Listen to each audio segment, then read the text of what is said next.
पंचमुखी हनुमान साधना ही तंत्र मार्गात अत्यंत शक्तिशाली मानली जाते, कारण हनुमान हे भगवान शिवाचे 11वे रुद्र अवतार आहेत. तंत्रशास्त्रानुसार ही साधना करताना केवळ भक्ती नाही, तर ऊर्जा आणि न्यास यांना विशेष महत्त्व दिले जाते. कोणत्याही तांत्रिक साधनेची सुरुवात विनियोगाने होते. यात उजव्या हातात पाणी घेऊन अस्य श्री पंचमुख हनुमत कवच मंत्रस्य ब्रह्मा ऋषिः गायत्री छंदः पंचमुख विराट हनुमान देवता ह्राम बीजम ह्रीम शक्तिः ह्रूम कीलकम हा मंत्र म्हणून पाणी जमिनीवर सोडावे. हे पाणी मंत्राला जागृत करण्याचे काम करते. तंत्रात शरीराला देवस्वरूप बनवण्यासाठी न्यास केला जातो. आपल्या बोटांनी शरीराच्या विविध भागांना स्पर्श करून तिथे हनुमानांची शक्ती स्थापित करणे. ह्राम हृदयाय नमः हा मंत्र म्हणत हृदयाला स्पर्श करा. ह्रीम शिरशे स्वाहा असे म्हणत मस्तकाला स्पर्श करा. ह्रूम शिखाये वषट असे म्हणत शेंडीच्या जागी स्पर्श करा. ह्रीम कवचाय हुम असे म्हणत दोन्ही खांद्यांना स्पर्श करा. प्रत्येक मुखासाठी वेगळा बीजमंत्र असतो. आपल्या विशिष्ट इच्छेनुसार तुम्ही त्या मुखाचा जप वाढवू शकता. हनुमान हे पंचमुखी हनुमानाचे पहिले मुख आहे, जे पूर्व दिशेला असून त्याचा मंत्र ओम हन हनुमतये नमः असा आहे. या मंत्राचा लाभ अडथळे आणि शत्रूचा नाश करण्यासाठी होतो. दुसरे मुख आहे नृसिंह, जे मुख दक्षिण दिशेला आहे. याचा मंत्र ओम श्रोम नरसिंहाय नमः असा असून भीती आणि नकारात्मक शक्तीपासून मुक्ती मिळवण्यासाठी याचा लाभ घेतला जातो. तिसरे मुख गरुड असून ते पश्चिम दिशेला आहे. ओम खं खगेश्वराय नमः असा या मुखाचा मंत्र असून सर्व प्रकारचे विष आणि दुर्दैव निवारणासाठी याचा लाभ घेतला जातो. वराह हे हनुमंताचे चौथे मुख असून ते उत्तर दिशेला आहे. ओम भू वराहाय नमः हा त्याचा मंत्र असून आर्थिक समृद्धी, वेल्थ आणि स्थैर्य यासाठी याचा लाभ घेतला जातो. हयग्रीव हे हनुमंताचे पाचवे आणि शेवटचे मुख आहे, जे ऊर्ध्व दिशेला म्हणजेच वरच्या भागाला आहे, आकाशाच्या दिशेने. ओम हयग्रीवाय नमः ओम हयग्रीवाय नमः असा त्याचा मंत्र असून ज्ञान आणि आत्मसाक्षात्कार यासाठी याचा लाभ घेतला जातो. तंत्रात मूर्तीपेक्षा यंत्रावर लक्ष केंद्रित केले जाते. हनुमान जयंतीला तांब्याच्या पत्र्यावर किंवा भोजन पत्रावर पंचमुखी हनुमानांचे यंत्र स्थापित करावे. यंत्राच्या मध्यभागी हम हे हनुमान बीज अक्षर आहे, ते लिहावे. यंत्रावर चमेलीच्या तेलात मिसळलेला शेंदूर अर्पण करावा. जर तुम्हाला जीवनात प्रगती आणि सुख हवे असेल तर हनुमान जयंतीच्या रात्री दीपक साधना करा. पिठाचे 5 मुखी 5 दिवे बनवा. त्यात मोहरीचे तेल किंवा चमेलीचे तेल टाका. हे दिवे हनुमानांच्या फोटोसमोर ठेवून हनुमान बाण किंवा हनुमान कवच 5 वेळा वाचा.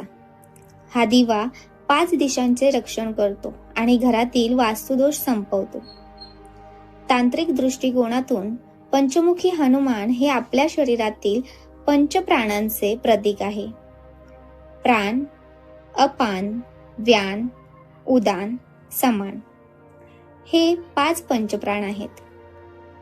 जेव्हा तुम्ही हयग्रीव वरच्या मुखाचा जप करता, तेव्हा तुमची कुंडलिनी शक्ती आज्ञाचक्राच्या दिशेने सरकते. हे मुख आकाश तत्वाचे प्रतिनिधित्व करते, जे तुम्हाला अहंकारापासून मुक्त करून ब्रह्मांडाच्या सत्याशी जोडते. साधनेतील महत्त्वाच्या सूचना म्हणजे मौन. तांत्रिक साधना करताना शक्यतो मौन पाळावे. जितकी शांतता असेल तितकी मंत्राची कंपने म्हणजेच व्हायब्रेशन तुमच्या शरीरात जास्त प्रमाणात जाणवतात. दिशा शक्य असल्यास पूर्वेकडे किंवा उत्तरेकडे तोंड करून बसावे. आणि तिसरी गोष्ट म्हणजे सावधानता. तंत्र साधना करताना मन शुद्ध असावे. मनात कोणाबद्दलही वाईट विचार नसावेत, अन्यथा साधनेचा परिणाम उलट होऊ शकतो. ही साधना पूर्ण श्रद्धेने आणि शिस्तीने केल्यास तुम्हाला स्वतःमध्ये एक वेगळ्या प्रकारच्या ऊर्जेचा संचार जाणवेल. तंत्राकडे बघण्याचा लोकांचा दृष्टिकोन अनेकदा चुकीचा किंवा मर्यादित असतो. तंत्र या शब्दाचा खरा अर्थ आणि त्यामागचे विज्ञान समजून घेतले तर लक्षात येते की ते आध्यात्मिक प्रगतीसाठी एक अत्यंत शक्तिशाली माध्यम आहे. तंत्र म्हणजे तन, विस्तार, शरीराचा विस्तार, आणि त्र म्हणजे मुक्ती, अर्थात स्वतःच्या ऊर्जेचा आणि जाणीवांचा विस्तार करून मुक्ती मिळवणे म्हणजे तंत्र. हे केवळ मंत्र तंत्र नसून एक जीवन जगण्याची पद्धत आहे. तंत्र वाईट का मानले जाते? समाजात तंत्राबद्दल भीती असण्याची काही कारणे आहेत. पहिले म्हणजे अघोरी प्रथा. काही लोकांनी स्वतःच्या स्वार्थासाठी किंवा चुकीच्या कामांसाठी तंत्राचा वापर केला.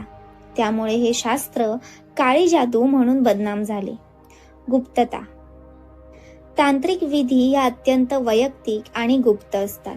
ते समजत नाहीत, त्याबद्दल माणसाला भीती वाटते. तिसरे म्हणजे चुकीचे मार्गदर्शन. योग्य गुरुशिवाय किंवा अर्धवट ज्ञानाने केलेल्या साधनांमुळे नकारात्मक परिणाम होऊ शकतात, ज्यामुळे लोक घाबरतात. खरं तर तंत्र हे विज्ञानावर आधारित आहे. त्याचे काही सकारात्मक पैलूही आहेत. शरीराचा आदर. तंत्र सांगते की तुमचे शरीर हेच देवाचे मंदिर आहे. शरीरातील ऊर्जा म्हणजेच कुंडलिनी जागृत करून परमेश्वरापर्यंत पोहोचता येते.